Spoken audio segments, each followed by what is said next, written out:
ನಮಸ್ಕಾರ. ನಿಮ್ಮ ಕನ್ನಡ ಝೋನ್ ಚಾನಲ್‌ಗೆ ಸ್ವಾಗತ. ಸೆಕೆಂಡ್ ಪಿಯುಸಿ ವಿದ್ಯಾರ್ಥಿಗಳು ಕಾಯ್ತಿರೋ ದಿನ ಬಂದೇ ಬಿಡ್ತು. ಫಲಿತಾಂಶದ ದಿನಾಂಕವನ್ನ ತಿಳಿಸ್ಲಿಕ್ಕೂ ಮುಂಚೆ ಹೆಚ್ಚು ನಿಮ್ಮನ್ನ ಕಾಯಿಸಲ್ಲ, ನೇರವಾಗಿ ವಿಚಾರಕ್ಕೆ ಬಂದ್ಬಿಡ್ತೀನಿ. ಸೆಕೆಂಡ್ ಪಿಯುಸಿ ಎಲ್ಲ ವಿಷಯಗಳ ಮೌಲ್ಯಮಾಪನ ಮುಕ್ತಾಯ ಆಗಿದೆ. ನಿಮ್ಮ ನೋಂದಣಿ ಸಂಖ್ಯೆಗೆ ಈಗಾಗಲೇ ನಿಮ್ಗಳ ಅಂಕವನ್ನ ಅಪ್ಲೋಡ್ ಮಾಡಿಯಾಗಿದೆ. ಇದೊಂದು ವಿಚಾರ ನಿಮ್ಮ ಗಮನದಲ್ಲಿರಲಿ. ಈ ಬಾರಿ ಯಾವುದೇ ವಿಷಯಕ್ಕೂ ಗ್ರೇಸ್ ಮಾರ್ಕ್ಸ್ ಅನ್ನ ನೀಡಲಾಗಿಲ್ಲ.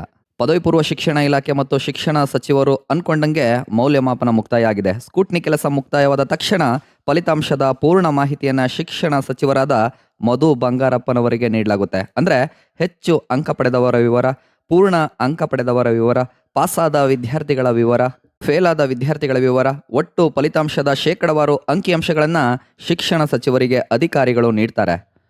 ಶಿಕ್ಷಣ ಸಚಿವರು ಇದನ್ನ ಪರಿಶೀಲನೆ ಮಾಡಿ ಅಧಿಕಾರಿಗಳೊಟ್ಟಿಗೆ ಮೀಟಿಂಗ್ ಅನ್ನ ಮಾಡಿ ನಂತರ ಫಲಿತಾಂಶದ ದಿನ ಪ್ರೆಸ್ ಮೀಟ್ ಅನ್ನ ಮಾಡಿ ಫಲಿತಾಂಶವನ್ನ ಬಿಡುಗಡೆ ಮಾಡ್ತಾರೆ.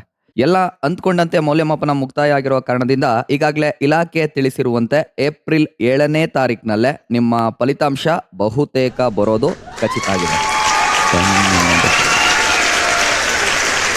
ಇಷ್ಟು ಬೇಗ ಕೊಟ್ಬಿಡ್ತಾರ ಫಲಿತಾಂಶವನ್ನ ಅಂತ ಯೋಚಿಸಬೇಡಿ. ಮೌಲ್ಯಮಾಪನ ಮುಗಿದಾಗಲೇ ನಿಮ್ಗಳ ಅಂಕ ಕಂಪ್ಯೂಟರ್ನಲ್ಲಿ ಅಪ್ಲೋಡ್ ಆಗಿದೆ. ಇನ್ನೇನು ಅದರ ಒಟ್ಟಾರೆ ಸ್ಕೂಟ್ನಿ ಕೆಲಸ ಆಗಬೇಕಿತ್ತಷ್ಟೇ, ಅದು ಕೂಡ ಮುಕ್ತಾಯವಾಗಿದೆ. ಅಂದುಕೊಂಡಿದ್ದ ದಿನಕ್ಕಿಂತ ಮೊದಲೇ ಫಲಿತಾಂಶವನ್ನ ಬಿಡುಗಡೆ ಮಾಡಬಹುದಾಗಿತ್ತು, ಏಕೆಂದ್ರೆ ಮೌಲ್ಯಮಾಪನ ಮತ್ತು ಸ್ಕೂಟ್ನಿ ಕೆಲಸ ಆಗ್ಲೇ ಮುಕ್ತಾಯ ಆಗಿದೆ. ಇದೆಲ್ಲ ಶಿಕ್ಷಣ ಸಚಿವರ ನಿರ್ಧಾರ ಆಗಿರುತ್ತೆ.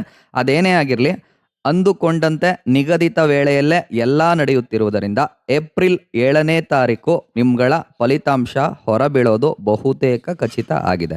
ಫಲಿತಾಂಶವನ್ನ ಹೇಗೆ ನೋಡೋದು ಅಂತ ಯೋಚಿಸ್ತಿದ್ರೆ ವೆಬ್ಸೈಟ್ ಲಿಂಕ್ ಅನ್ನ ನನ್ನ ಚಾನಲ್ನ ಡಿಸ್ಕ್ರಿಪ್ಷನ್ ಅಲ್ಲಿ ನೀಡಿರ್ತೀನಿ. ಇದನ್ನ ಒತ್ತಿ ನಿಮ್ಮ ನೋಂದಣಿ ಸಂಖ್ಯೆಯನ್ನು ಹಾಕಿ ನೀವು ಸೈನ್ಸ್ ಅಥವಾ ಆರ್ಟ್ಸ್ ಅಥವಾ ಕಾಮರ್ಸ್ ಅಂತ ಸೆಲೆಕ್ಟ್ ಮಾಡಿ ಸಬ್ಮಿಟ್ ಕೊಟ್ರೆ ನಿಮ್ಮ ಫಲಿತಾಂಶ ನಿಮಗೆ ಬರುತ್ತೆ. ಅಥವಾ ಆ ದಿನ ನೀವು ನೋಡ್ಲಿಕ್ಕೆ ಆಗ್ತಿಲ್ಲ, ಸರ್ವರ್ ಬ್ಯುಸಿ ಬರ್ತಿದೆ ಅಂತ ಅಂದ್ರೆ ನಿಮ್ಮ ನೋಂದಣಿ ಸಂಖ್ಯೆಯನ್ನ ಮತ್ತು ಫೋನ್ ನಂಬರ್ ಅನ್ನ ಕಳಿಸಿ, ನಾವು ನಿಮ್ಮ ಫಲಿತಾಂಶವನ್ನ ನೋಡಿ ನಿಮಗೆ ತಲುಪಿಸ್ತೀವಿ. ನಿಮ್ಮೆಲ್ಲರ ಫಲಿತಾಂಶಕ್ಕೆ ಶುಭವಾಗ್ಲಿ. ನೀವು ಬರೆದಿರೋ ಎಲ್ಲ ಉತ್ತರಗಳು ಸರಿ ಇದ್ದು ಎಲ್ಲ ಪ್ರಶ್ನೆಗಳಿಗೂ ಅಂಕಗಳು ಸಿಕ್ಕಿರ್ಲಿ. ಅತ್ಯುನ್ನತ ಶ್ರೇಣಿಯಲ್ಲಿ ನೀವೆಲ್ಲ ತೇರ್ಗಡೆಯಾಗಿರ್ಲಿ. ಇನ್ನೊಂದು ವಿಷಯ, ಅಂಕಗಳು ಹೇಗೆ ಬರಲಿ ತಲೆ ಕೆಡಿಸ್ಕೋಬೇಡಿ. ನೀವು ಅಂದ್ಕೊಂಡಂತೆ ಅಂಕ ಬಂದಿಲ್ಲ ಅಂತಂದ್ರೆ ಅಂಕವನ್ನ ಹೆಚ್ಚಿಸಿಕೊಳ್ಳಲು ಇನ್ನೂ ಒಂದು ಪರೀಕ್ಷೆ ಬರೀಬಹುದು. ಅಥವಾ ನಾನು ಚೆನ್ನಾಗಿ ಪರೀಕ್ಷೆ ಬರೆದಿದ್ದೀನಿ ಅನ್ನೋದಾದ್ರೆ ಪೇಪರ್ ತರಿಸಿ ಮತ್ತೆ ಮರು ಮೌಲ್ಯಮಾಪನಕ್ಕೆ ಹಾಕಿ ಅಂಕಗಳನ್ನ ಪಡಿಬಹುದು. ಇನ್ನೂ ಅಕಸ್ಮಾತ್ ಫೇಲೇ ಆಗಾಯ್ತು ಅನ್ಕೊಳ್ಳಿ, ಹಾಗಾಗೋದು ಬೇಡ. ಅಪ್ಪಿ ತಪ್ಪಿ ಆಯ್ತು, ನಿಮ್ಮ ರಿಸಲ್ಟ್ ನಲ್ಲಿ ಫೇಲ್ ಅಂತ ಬರೋದೇ ಇಲ್ಲ, ಮೇಕಪ್ ಅಂತ ಬರುತ್ತೆ. 2ನೇ ಎಕ್ಸಾಮ್ನಲ್ಲಿ ಅದನ್ನ ಕಟ್ಕೊಂಡು ಪಾಸ್ ಮಾಡ್ಕೋಬಹುದು. ಆ 2ನೇ ಪರೀಕ್ಷೆ ಬರೆದು ಪಾಸ್ ಆದ್ಮೇಲೆ ಮಾರ್ಕ್ಸ್ ಕಾರ್ಡ್ನಲ್ಲಿ ಯಾವುದೇ ರೀತಿಯಾಗಿ ಸೆಕೆಂಡ್ ಎಕ್ಸಾಮ್ ಬರೆದಿರೋ ಮಾಹಿತಿ ಕೂಡ ಅಲ್ಲಿ ಎಂಟ್ರಿ ಆಗೋಲ್ಲ. ಹಾಗಾಗಿ ತಲೆ ಕೆಡಿಸ್ಕೊಳ್ಳೋದು ಬೇಡ.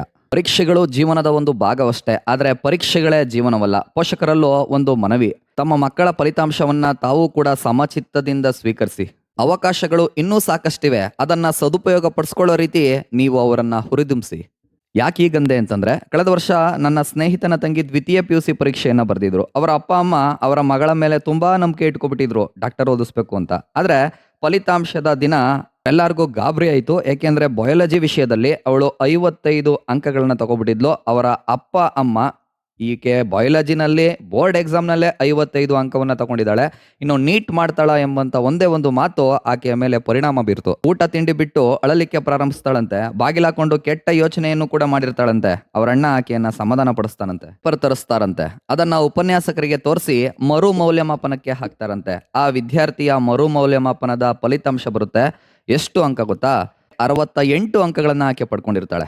ಹಾಗಾಗಿ ಕೆಲವೊಮ್ಮೆ ಈ ರೀತಿಯಾದಂತಹ ಗೊಂದಲಗಳು ಆಗಿರ್ತವೆ, ತಾಳ್ಮೆಯಿಂದಿರಿ. ಅದೇನೇ ಆಗಿರ್ಲಿ, ಅಂಕಗಳು ಮುಖ್ಯವೇ, ಅದಕ್ಕಿಂತ ಸಂಸ್ಕಾರವು ಬಹಳ ಮುಖ್ಯ ಅಲ್ವೇ?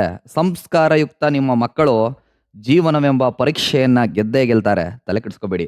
ನಿಮ್ಮೆಲ್ಲರ ಫಲಿತಾಂಶಕ್ಕೆ ಮತ್ತೊಮ್ಮೆ ಶುಭವಾಗ್ಲಿ ಎಂದು ಹಾರೈಸ್ತಾ, ಪೇಪರ್ ತರಿಸೋದೇಗೆ, ಮರು ಮೌಲ್ಯಮಾಪನಕ್ಕೆ ಹೇಗೆ ಹಾಕೋದು ಎಂಬ ಹೊಸ ವಿಡಿಯೋದೊಂದಿಗೆ ಮುಂದಿನ ವಿಡಿಯೋದಲ್ಲಿ ಸಿಗ್ತೀನಿ.